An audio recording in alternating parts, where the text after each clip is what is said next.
Este é o Giro Distrital. Aqui você fica por dentro dos principais acontecimentos da esfera política de Brasília. Nesta edição, o capítulo final da CPI dos atos antidemocráticos. Confira como foi a votação do relatório das investigações. Texto pede indiciamento de 135 pessoas. Combate ao roubo de bueiros. Projeto de lei quer dificultar a receptação de itens furtados nas ruas da capital. Legislativo mais transparente. Ferramenta desenvolvida pela CLDF permite que a população acompanhe de perto o trabalho dos deputados distritais. E claro, também vamos destacar o que foi notícia na Câmara Legislativa na última semana de novembro. Mesmo com o feriado estendido do Dia do Evangélico, a última semana foi bastante movimentada na Câmara Legislativa. No dia 28, os deputados distritais aprovaram 3 projetos de lei em plenário. Um deles é o que reajusta o Bolsa Atleta para praticantes de modalidades paralímpicas, equiparando o valor ao pago a atletas de esportes olímpicos tradicionais. De acordo com a proposta aprovada, a bolsa dos paradesportistas que competem em âmbito distrital ou estadual passará de R$ 510 para pouco mais de R$ 932. Já a bolsa paga aos paratletas que competem nacionalmente sobe de R$ 1.400 para pouco mais de R$ 2.804. Outra proposta aprovada no dia 28 assegura os direitos trabalhistas dos empregados públicos do quadro da extinta Codeplan, a Companhia de Planejamento do Distrito Federal. A proposta é voltada aos empregados admitidos mediante concurso público até o dia 23 de abril de 1993, o que contempla 248 trabalhadores, que além de terem seus direitos assegurados, receberão um reajuste de 6% a partir deste mês. A Codeplan foi extinta no ano passado, dando lugar ao IPDF, o Instituto de Pesquisa e Estatística do Distrito Federal. O plenário também aprovou o projeto de lei para que o superávit do Instituto de Assistência à Saúde dos Servidores do Distrito Federal deixe de ser revertido ao Tesouro do DF. A ideia é garantir o equilíbrio econômico e financeiro da instituição, assegurando assim a manutenção do plano de saúde dos servidores do GDF. Também na sessão do dia 28, os deputados Gabriel Magno e Fábio Félix foram à tribuna fazer um apelo ao governador para que o GDF abra negociações com os servidores da assistência social em greve. Servidores da assistência social que estão em greve, paralisados, e ontem no Colégio de Líderes nós pedimos e reafirmamos aqui que o governo abra o diálogo e a negociação com a categoria e com o conjunto delas que estão paralisados. A carreira pública da assistência social é uma das mais importantes carreiras da nossa cidade. E hoje eles estão em greve e em luta pelos seus direitos. O meu pedido é que a gente faça alguma coisa, que a gente faça um pacto nessa casa em apoio à carreira pública da assistência social. O presidente se comprometeu para que a gente busque, junto ao governo do Distrito Federal, ao secretário da Casa Civil, ao governador, para que receba os representantes da categoria e faça uma proposta pela importância dessa categoria. Contem com o nosso apoio nessa greve, nessa luta, e nós vamos nos mobilizar aqui para que essa reunião saia e para que a gente possa ter avanço. Uma apresentação em uma escola de Santa Maria, na qual alunos se vestiram como orixás, gerou polêmica entre os deputados no dia 28. Parlamentares de direita criticaram o fato, chamando o ocorrido de doutrinação religiosa. Já deputados de esquerda consideraram que a apresentação tinha caráter educativo, explicando os costumes de religiões que sofrem com o preconceito. Na mesma sessão, o deputado Max Maciel usou a palavra para reivindicar mais áreas verdes em Ceilândia e Sol Nascente. Para o distrital, os jardins e parques são necessários para aliviar o calor nessas regiões. De outubro do ano passado até fevereiro deste ano, o Lago Sul recebeu 1.500 mudas de árvores. E sabe quantas recebeu Ceilândia e Sol Nascente? Nenhuma. E nós estamos discutindo aqui árvore que para algumas pessoas é bobagem, mas todo mundo sentiu o impacto do calor nos últimos tempos. e vai piorar se a gente não rediscutir de forma essa cidade. Já o deputado Yolando parabenizou o GDF pelo início da distribuição das carteiras de identificação da pessoa com deficiência. Para o parlamentar, a medida é importante para garantir a cidadania dessa parcela da população. Tem inúmeras deficiências, os ortomizados, que não apresentam aparentemente. E essas pessoas tinham dificuldades, eram abordadas no dia a dia e às vezes até chegava a um constrangimento. E essa carteirinha de identificação da pessoa com deficiência, ela hoje dá uma importância muito grande para essas pessoas que às vezes têm uma deficiência invisível. No dia 27, a Câmara Legislativa concedeu o título de cidadão honorário de Brasília ao advogado, empresário e apresentador Raul Canal. A iniciativa da homenagem foi dos deputados Roosevelt e Jorge Viana, que fizeram questão de ressaltar a relevância da atuação de Canal ao longo de seus mais de 30 anos em Brasília. E a mais nova comissão permanente da CLDF já tem presidente. É a Comissão de Produção Rural e Abastecimento, que será comandada pelo deputado Pepa. Ele foi eleito durante reunião do colegiado no último dia 28. Estamos buscando o melhor e essa comissão, com certeza, fará a diferença. Chegou ao fim a CPI dos atos antidemocráticos. A última sessão da Comissão Parlamentar de Inquérito aconteceu no dia 29 de novembro, com o plenário da CLDF cheio. A reunião começou às 9 horas da manhã e durou cerca de 10 horas. A leitura das 444 páginas do relatório do deputado Hermeto durou 7 horas. O documento foi aprovado por 6 votos a 1. Votaram a favor os deputados Chico Vigilante, Hermeto, Jaqueline Silva, Robério Negreiros, Joaquim Roriz Neto e Pastor Daniel de Castro. O único voto contrário ao relatório foi do deputado Fábio Félix. Ao todo, o relatório apresentou o pedido de indiciamento de 135 pessoas, entre elas, o delegado Fernando de Souza Oliveira, ex-secretário executivo de Segurança Pública do DF, que no dia 8 de janeiro chefiava interinamente a pasta. O coronel Marcelo Casemiro Vasconcelos, ex-comandante do 1º Comando de Policiamento Regional da PM. A coronel Cíntia Queiroz de Castro, subsecretária de Operações Integradas da Secretaria de Segurança Pública do DF. E o líder indígena José Acácio Sererê Chavante, pivô da tentativa de invasão da sede da Polícia Federal no dia 12 de dezembro do ano passado. Mas a larga vantagem no placar de 6-1 pela aprovação do relatório não reflete as divergências de pontos de vista entre os deputados distritais. O pivô do grande conflito do dia foi o general Gonçalves Dias, que no dia 8 de janeiro era o chefe do Gabinete de Segurança Institucional da Presidência da República. Na versão original, o relator Hermeto incluiu o nome do militar na lista de pedidos dos indiciados, mas o presidente da CPI, deputado Chico Vigilante, apresentou um destaque para retirar G. Dias do documento. A medida desagradou os parlamentares do campo político da direita. Eles alegaram que o general teria responsabilidade na depredação do Palácio do Planalto no dia 8 de janeiro, pois não teria tomado as medidas adequadas para evitar o vandalismo. Segundo esses parlamentares, o regimento interno da CLDF não permite a votação de destaques do relatório da CPI. Chico Vigilante teve uma interpretação diferente e os ânimos no plenário se acirraram. Prossiga com a leitura, relator. Presidente, eu não consigo eu não consigo ler com gritando no meu, não. Eu prefiro que o senhor suspenda a sessão. Presidente, eu vou suspender essa sessão por 10 minutos, que eu não vou permitir que a extrema-direita transforme isso aqui numa palhaçada. Está suspenso por 10 minutos. Depois desse intervalo, os trabalhos voltaram ao normal. Por fim, o destaque sobre o general Gonçalves Dias foi votado e, por 4-3, o nome dele saiu da lista de indiciados.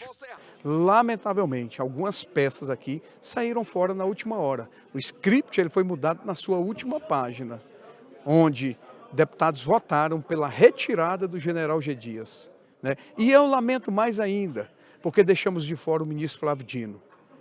O Flávio Dino sabia de tudo, os alertas da Polícia Federal, da ABIN, sabia de tudo. Não acionou a Guarda Nacional, que é função de dever de ofício dele, e nem citado foi no relatório. Nós tínhamos, de alguma maneira, conseguido demonstrar ao longo do tempo que o general Gonçalves Dias, o general do Lula, tinha responsabilidade pelo que aconteceu no dia 8 de janeiro no Palácio do Planalto. O nome dele constava do indiciamento, o parecer foi aprovado por 6-1, mas houve um destaque do deputado Chico, do PT, do partido do Lula, para que o nome do general Gonçalves Dias fosse retirado do indiciamento. Esse destaque saiu vencedor após a votação por 4-3, o que nos deixa, a mim pelo menos, com muita vergonha do resultado final da CPI. Isso faz parte da política. Eu entendi de que o general G. Dias não deveria estar aqui indiciado, fiz a proposição da retirada, do destaque de retirada do nome dele e ganhei aqui no voto. Isso é democracia, isso faz parte, efetivamente, do sistema democrático de direito. O relatório do deputado Hermeto também apresentou proposta de melhoria na segurança pública do DF. Entre elas, o reforço dos efetivos da Polícia Civil e da Polícia Militar, o reajuste salarial dos profissionais destas corporações, o aumento da porcentagem do Fundo Constitucional aplicado à segurança pública no DF e a criação do Comando de Policiamento da Esplanada. Ao fim da sessão, Hermeto pediu a soltura dos policiais militares presos em agosto, quando ocupavam cargos da alta cúpula da PM. Segundo o deputado, a CPI não encontrou indícios de responsabilidade dos policiais nos atos do dia 8 de janeiro. Respeito a decisão do ministro Alexandre de Moraes. Não sei o que ele tem e o que eu não tenho. Mas pelo que eu tenho aqui, do arcabouço que foi gerado nesses 9 meses, eu peço a liberação do coronel Clepton, do coronel Fábio Augusto, do coronel Naime, do coronel Paulo José, do major Flávio Alencar e do tenente Martins. Eles são inocentes. Repito, pelo arcabouço que eu tenho aqui. Eu não sei o que a PGR tem. Eu não sei o que o ministro tem. Mas o que eu tenho, eles são inocentes. Muito obrigado. Já o deputado Fábio Félix, único parlamentar a votar contra o texto de Hermeto, apresentou um relatório paralelo de 342 páginas, indicando a responsabilidade de diversas autoridades políticas, entre elas a do ex-presidente da República. Houve uma conspiração golpista iniciada pelo ex-presidente da República, Jair Messias Bolsonaro. Nós temos um ator principal. O ator principal dessa CPMI, que eu acho que foi tratado com muita leveza pelo relator no seu texto, o autor principal dessa CPI é Jair Messias Bolsonaro. Já o deputado Tiago Manzoni defendeu o ex-presidente e leu parte do relatório que aponta não haver indícios da relação entre Bolsonaro e as motivações para os ataques do dia 8 de janeiro. Não foram produzidas durante o trabalho da Comissão Parlamentar de Inquérito evidências sólidas ou informações concretas que apoiem a alegação de que o ex-presidente Jair Bolsonaro tenha planejado ou executado, no que se refere aos atos do dia 8 de janeiro de 23, um golpe de Estado no Brasil. Questões afetas a esse tipo de discussão precisam ser tratadas com ceticismo e baseadas em informações verificáveis, de forma que se evite a propagação de teorias da conspiração. A reunião do dia 29 de novembro foi a 34ª da CPI dos atos antidemocráticos. O primeiro encontro da comissão foi no dia 14 de fevereiro. Ao longo de quase 10 meses, foram ouvidas autoridades públicas federais e distritais, empresários, trabalhadores, autônomos e outras personalidades acusadas de atentar contra a democracia. O presidente da CLDF, deputado Wellington Luiz, compareceu à sessão de encerramento e elogiou os trabalhos da comissão. Ele lembrou que essa foi a primeira CPI da história da CLDF apoiada por todos os parlamentares. Isso demonstra o compromisso desses parlamentares, desses representantes do povo, com uma investigação extremamente necessária. Então, durante todo esse período, os nossos parlamentares, nossos assessores, policiais, se debruçaram em cima de provas técnicas, indícios, para que a gente pudesse chegar a um resultado que, de fato, pudesse dar uma resposta. E não tenho dúvida que isso aconteceu. Apesar dos conflitos políticos, ao fim da sessão, os deputados fizeram acenos de aproximação política. Tivemos embates acalorados aqui. Mas estamos saindo daqui com a convicção que cumprimos um papel importante, cumprimos um dever e que não viramos inimigos. E que no que depender de mim, eu vou estar trabalhando e ajudando nessa pacificação. Quero pedir desculpa a alguém se em algum momento eu fui mais duro. Peço desculpa.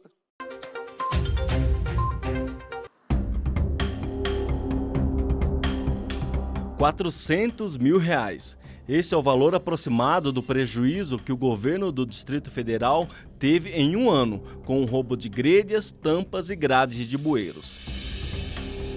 Para coibir essa situação, um projeto de lei do deputado Eduardo Pedrosa quer dificultar a venda de quem realiza este furto e a receptação por parte dos sucateiros e ferros velhos. A ideia é aplicar medidas administrativas para quem vender e adquirir esses produtos sem procedência comprovada. Espero que a gente consiga provocar um debate sobre esse assunto para que o governo fiscalize, para que a gente tenha uma ação mais forte no sentido de buscar junto, né, às instituições do governo que vão nessas empresas para verem o que está sendo feito, se tem empresa receptando ou não, até porque receptação é crime e a gente não quer que isso continue acontecendo aqui no DF e nós vamos tomar as devidas providências da segurança para as pessoas que transitam na cidade. É um ciclista, é um motociclista, é uma pessoa que está andando às vezes na rua e cai num buraco. E isso a gente vê que hoje causam diversos transtornos para a população do Distrito Federal, podendo machucar as pessoas, ferir, né? E a gente vê aí que isso tem acontecido com uma frequência muito grande aqui, carros batendo, quebrando pneu, enfim, gera vários transtornos para a população. Além de fechar o cerco contra a venda e a receptação, a proposta tem o objetivo de reduzir o prejuízo aos cofres públicos. A Polícia Civil ela é muito preocupada com essa situação, com esse tipo de furto, porque, enfim, são bens públicos que são destinados ali à proteção da coisa pública e aquilo acaba gerando não só um prejuízo direto à própria administração pública, mas também para o cidadão. Imagine um bueiro, por exemplo, aberto, uma queda de um idoso, de uma criança, né? Um acidente com um veículo. Então, é um tipo de situação que preocupa não só a polícia, mas todo o governo, justamente por conta das consequências que essas ações geram. De acordo com o GDF, cada tampa roubada dessa custa quase R$1.000, mas pode ser vendida de forma ilegal no mercado paralelo por apenas R$50. Quem descumprir a lei, além das sanções penais, vai ter que pagar uma multa de 1 a 20 salários mínimos, conforme o peso do material. Em relação às empresas, o texto prevê a cassação do alvará e da licença de funcionamento. Também propõe o cancelamento da inscrição no cadastro fiscal do DF e a interdição e lacração do estabelecimento. É muito inteligente esse tipo de medida, porque a gente sabe que o que alimenta o crime, principalmente patrimonial, é o receptador. E, em geral, por comércios lícitos, legítimos, que vão adquirir aquele produto e revender. E, então, aquilo acaba retroalimentando o próprio crime. O projeto de lei já foi aprovado pelas comissões de Assuntos Sociais e de Segurança e precisa receber o aval de mais 2 comissões antes de ser votado em plenário.